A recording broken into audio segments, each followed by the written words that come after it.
ಭಾರತ ಮಾತೆಯ ಹೆಮ್ಮೆಯ ಪುತ್ರ ಮೇಜರ್ ಸಂದೀಪ್ ಉನ್ನಿಕೃಷ್ಣನ್ ಅವರು 1977ರ ಮಾರ್ಚ್ 15ರಂದು ಕೇರಳದ ಕೋಝಿಕೋಡ್ನಲ್ಲಿ ಜನಿಸಿದರು. ಅದೆಷ್ಟೇ ವರ್ಷಗಳಾಗಲಿ ಭಾರತೀಯರು ಈ ವೀರ ಯೋಧನನ್ನು ಎಂದಿಗೂ ಮರೆಯುವುದಿಲ್ಲ.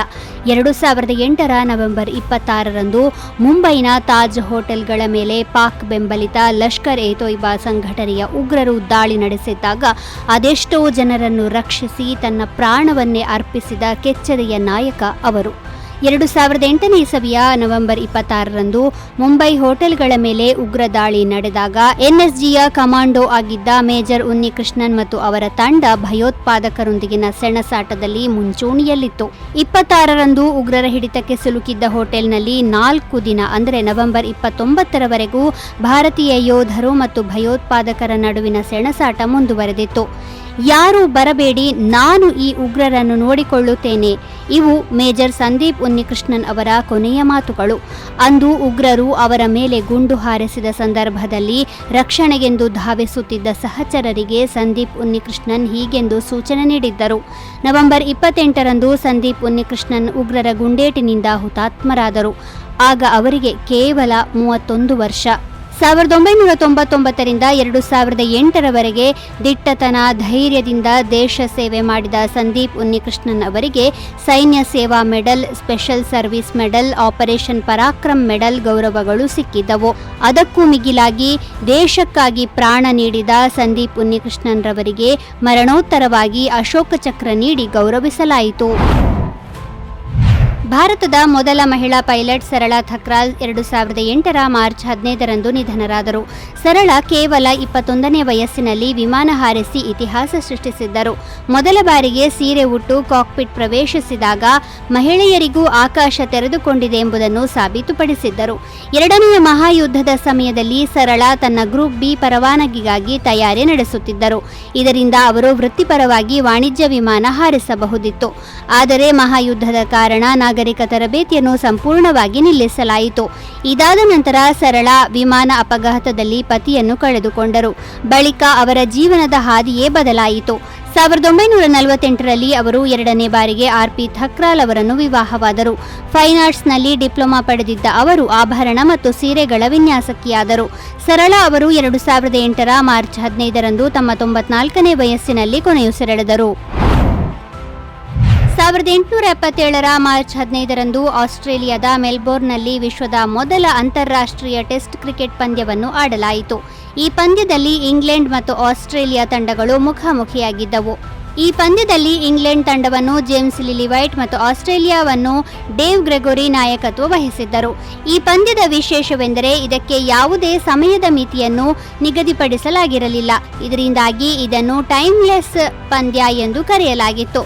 ಟಾಸ್ ಗೆದ್ದ ಆಸ್ಟ್ರೇಲಿಯಾ ಚಾರ್ಲ್ಸ್ ಬ್ಯಾನರ್ಮನ್ ಅವರ 165 ರನ್ಗಳ ಅದ್ಭುತ ಇನ್ನಿಂಗ್ಸ್ನಿಂದ 245 ರನ್ ಗಳಿಸಿತ್ತು. ಬಳಿಕ ಆಡಿದ ಇಂಗ್ಲೆಂಡ್ ತಂಡ 196 ರನ್ ಗಳಿಸಲಷ್ಟೇ ಶಕ್ತವಾಯಿತು.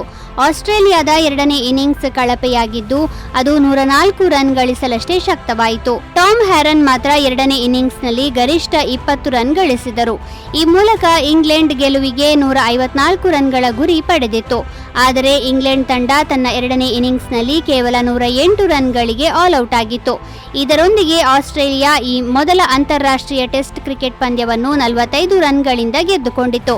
ಚಾರ್ಲ್ಸ್ ಬ್ಯಾನರ್ಮನ್ ಈ ಟೆಸ್ಟ್ ಪಂದ್ಯದಲ್ಲಿ ಮೊದಲ ಬಾಲ್ ಆಡಿದ ಆಟಗಾರ ಮತ್ತು ಮೊದಲ ಶತಕ ಗಳಿಸಿದ ಬ್ಯಾಟ್ಸ್ಮನ್ ಎನಿಸಿಕೊಂಡರು. 1990ರ ಮಾರ್ಚ್ 15ರಂದು ಅಂದಿನ ಸೋವಿಯತ್ ಒಕ್ಕೂಟದಲ್ಲಿ ಅಧ್ಯಕ್ಷ ಹುದ್ದೆಯನ್ನು ರಚಿಸಲಾಯಿತು. ಆ ಸ್ಥಾನವನ್ನು ಅಲಂಕರಿಸಿದ ಮೊದಲ ವ್ಯಕ್ತಿ ಮಿಖೈಲ್ ಗೋರ್ಬಚೇವ್. 1991ರಲ್ಲಿ ಸೋವಿಯತ್ ಒಕ್ಕೂಟದ ಅಧ್ಯಕ್ಷ ಸ್ಥಾನಕ್ಕೆ ರಾಜೀನಾಮೆ ನೀಡಿದರು. ಇದರೊಂದಿಗೆ ಅವರು ಸೋವಿಯತ್ ಒಕ್ಕೂಟವನ್ನು ಕೊನೆಗೊಳಿಸುವ ದಾಖಲೆಗೆ ಸಹಿ ಹಾಕಿದರು. ಇದನ್ನು ಮಾಡುವುದರ ಮೂಲಕ ಅವರು ಶೀತಲ ಸಮರವನ್ನು ಕೊನೆಗೊಳಿಸಿದರು ಅಥವಾ ಮೂರನೇ ಮಹಾಯುದ್ಧಕ್ಕೆ ಹೋಗದಂತೆ ಇಡೀ ಜಗತ್ತನ್ನು ಉಳಿಸಿದರು ಎಂದು ಅನೇಕ ತಜ್ಞರು ನಂಬುತ್ತಾರೆ.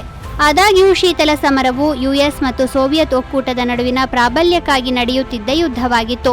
ಮಿಖೈಲ್ ಗೋರ್ಬಚೇವ್ 2022ರ ಆಗಸ್ಟ್ 30ರಂದು ರಷ್ಯಾದಲ್ಲಿ ನಿಧನರಾದರು. ಸೋವಿಯತ್ ಒಕ್ಕೂಟವು 1922ರಿಂದ 1991ರವರೆಗೆ ಅಸ್ತಿತ್ವದಲ್ಲಿತ್ತು. 2004ರ ಮಾರ್ಚ್ 15ರಂದು ಫ್ರೆಂಚ್ ಸರ್ಕಾರಿ ಶಾಲೆಗಳಲ್ಲಿ ಎಲ್ಲಾ ರೀತಿಯ ಧಾರ್ಮಿಕ ಚಿಹ್ನೆಗಳನ್ನು ನಿಷೇಧಿಸಲಾಯಿತು. ಫ್ರೆಂಚ್ ಸಂಸತ್ತು ಅಂಗೀಕರಿಸಿದ ನಂತರ ಅಧ್ಯಕ್ಷ ಜಾಕ್ವೆಸ್ ಶಿರಾಕ್ ಕಾನೂನಿಗೆ ಸಹಿ ಹಾಕಿದರು. ದೇಶಾದ್ಯಂತ ಸಾರ್ವಜನಿಕ ಶಾಲೆಗಳಲ್ಲಿ ವಿದ್ಯಾರ್ಥಿಗಳು ಅಥವಾ ಶಿಕ್ಷಕರು ಯಾವುದೇ ರೀತಿಯ ಧಾರ್ಮಿಕ ಚಿಹ್ನೆಗಳನ್ನು ಧರಿಸುವುದನ್ನು ನಿಷೇಧಿಸಲಾಯಿತು.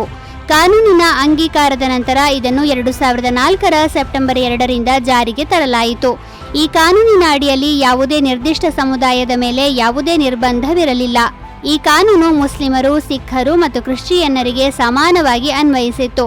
ಆದರೆ ಮುಸ್ಲಿಮರಿಂದ ಈ ಕಾನೂನಿಗೆ ವಿಶೇಷ ವಿರೋಧ ವ್ಯಕ್ತವಾಗಿತ್ತು.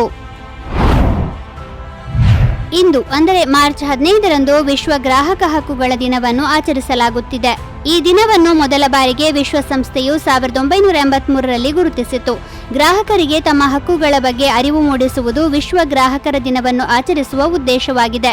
ವಾಸ್ತವವಾಗಿ ವಿಶ್ವ ಗ್ರಾಹಕ ಹಕ್ಕುಗಳ ದಿನವನ್ನು ಮೊದಲ ಬಾರಿಗೆ 1983ರ ಮಾರ್ಚ್ 15ರಂದು ಆಚರಿಸಲಾಯಿತು. ಇದು 1962ರ ಮಾರ್ಚ್ 15ರಂದು ಯುಎಸ್ ಅಧ್ಯಕ್ಷ ಜಾನ್ ಎಫ್ ಕೆನಡಿಯವರು ಮಾಡಿದ್ದ ಭಾಷಣದಿಂದ ಪ್ರೇರಿತವಾಗಿದೆ. ತಮ್ಮ ಭಾಷಣದಲ್ಲಿ ಅವರು ಗ್ರಾಹಕರ ಹಕ್ಕುಗಳ ವಿಷಯದ ಬಗ್ಗೆ ಮಾತನಾಡಿದ್ದರು. ಪ್ರತಿ ವರ್ಷ ಈ ದಿನದಂದು ಕನ್ಸ್ಯೂಮರ್ಸ್ ಇಂಟರ್ನ್ಯಾಷನಲ್ ಸೇರಿದಂತೆ ಅನೇಕ ಸಂಸ್ಥೆಗಳು ವಿವಿಧ ಚಟುವಟಿಕೆಗಳನ್ನು ಆಯೋಜಿಸುವ ಮೂಲಕ ಮತ್ತು ಗ್ರಾಹಕರ ಹಕ್ಕುಗಳನ್ನು ರಕ್ಷಿಸುವ ಅಭಿಯಾನಗಳನ್ನು ಮಾಡುವ ಮೂಲಕ ಈ ದಿನವನ್ನು ಆಚರಿಸುತ್ತವೆ.